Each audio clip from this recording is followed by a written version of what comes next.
underfunded and almost in tears to introduce our next speaker. This is Jeremy Corbyn. Thank you so much for coming. Thank you, Hannah. Thank you so much for your work for London CND and for CND as a whole, and thank you all for being here today. It is a wonderful but very sad occasion. We're commemorating the loss of hundreds of thousands of lives in 1945 in Hiroshima and Nagasaki. We're also commemorating all those that lost their lives through nuclear testing and those that lost their lives through the horrors of wholly preventable cancers and many other illnesses in the United States, in the former Soviet Union, in the Pacific, and of course in Japan, from nuclear testing and the detritus left behind by that testing. And there are still nuclear test veterans, the United States, Britain and other countries, that are still suffering, often very old men suffering terribly from cancers wholly preventable because a nuclear weapon was exploded, 2 nuclear weapons were exploded, and many more were exploded in tests later on. There are people here today who've made a fantastic contribution to our movement. It's wonderful that Bruce Kent is here today. Bruce, thank you so much for being here and for all that you do for the peace movement and all you've done for the peace movement all your life. And it was an absolute honour to welcome you back to North Islington a couple of weeks ago for the rededication of the Philip Noel Baker Peace Garden, which Fenner Brockway opened in 1984, I think it was. And so Bruce, thank you for that. And it's a tinge of sadness that there are many who would have been here but sadly have passed on, and one of them of course was the wonderful great Walter Wolfgang, who died taken away from us 3 years ago. Walter will never be forgotten. It's also wonderful that Millie Miller's son Bernard is here today. Bernard, give us a wave. Thank you. Bernard has done a great work, fantastic for support for the peace movement and in his mother's memory, and digging out all her archives and finding letters of condolence, yes, but also letters of great hope, because Millie was a fantastic peace campaigner. And by the way, she was at one point expelled from the Labour Party, but things happen. And Bernard is also diligent in his research and has discovered that he and I are second cousins. How about that? 12th cousins, 14th cousin or something. It goes back a long way. It's a long story, but we are apparently related. And Bernard has discovered this, and I'm so grateful for that. This year, as we've just been told, has been a terrible year with COVID, taking the lives of many people. Again, many have died around the world who need not have died. We had a World Health Organization underfunded. We had health services in most parts of the world either non-existent or grotesquely underfunded. We had health workers working themselves to death literally in our hospitals, again understaffed and underfunded. And around the world, many more sadly are still suffering from the coronavirus and being denied access to the vaccine because it's being hoarded by big pharma and the wealthy countries of the world, denying it to the poorest people. If anything ever set in stone what is the inequality on this planet, it has been the treatment of people during this pandemic. And so we're here as people of peace, we're here as people of international view of the world. And so during this, the British government decided it would reset the dial on what is security and what is not.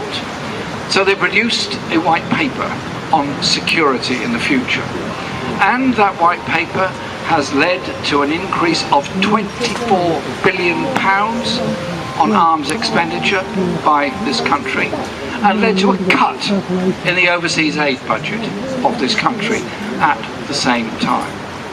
They believe security comes from nuclear weapons, from more planes, more warships, more wars, more threats. I ask the question this: what is security? My security, your security, our security is knowing we will eat today. is knowing our children will have a school to go to. We will have a house to live in. That when we need help, it will be there through a health service or a care service.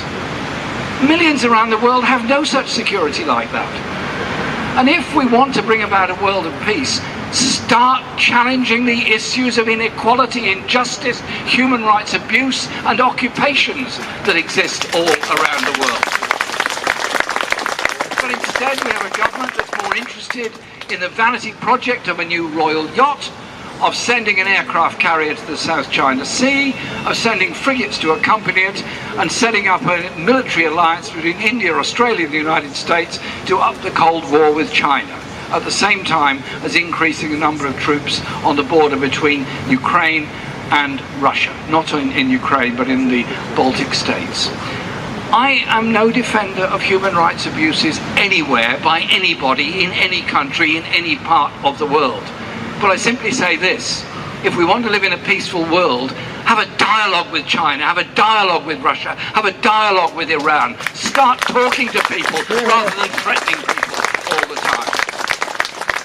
And then, as if remembering the horrors of Hiroshima and Nagasaki is not enough, we then have to think about the nuclear warhead capability that exists around the world.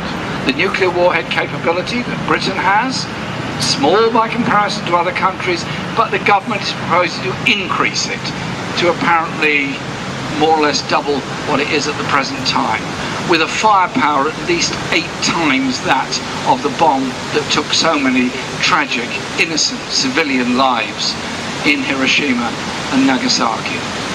Does this make us more secure? Will it prevent us getting another pandemic? Will it stop diseases spreading around the world? Or will it just create yet more tensions around the world? And then we're told that we have to be in the mainstream of opinion. The mainstream apparently being the 5 declared nuclear weapon states, plus North Korea, India, Pakistan and Israel. Actually, those states are in a tiny minority on the roll call of the United Nations, a tiny minority. The majority, vast majority of United Nations member states have signed the treaty supporting a global ban on nuclear weapons to make them illegal. So what's wrong with this country? Upholders apparently of international law and justice everywhere, in breach of international law on this matter, and of course on the Chagos Islands and a number of other places around the world. So let's redouble our efforts for the global ban, redouble our efforts to make sure that the Nuclear Non-Proliferation Treaty becomes something real, and that the declared nuclear weapon states do begin to take steps towards disarmament. It won't be done if we are silent, it won't be done if we're inactive, it will only happen if there is a mass movement for it. So instead of spending all this money on nuclear weapons and warheads, think of the skills of those workers that make those weapons and make those warheads and make those submarines, what they could be used to make, the ships that are needed around the world, the environmentally sustainable transport systems that are needed around the world, that we could go to COP26 and say we are beginning to reskill and redesign our economy by protecting jobs, living standards and communities, and investing in a green, sustainable future for this country and for the planet as a whole. CND has held the flag and held the beacon for so long and done such fantastic work. Despite all the opprobrium heaped upon CND by many of our media and many others, we've always been there and we always will be there, uniting people in the cause and the quest for peace in the world. There can be no better and no greater cause than that. Thank you very much, everyone, for being here today.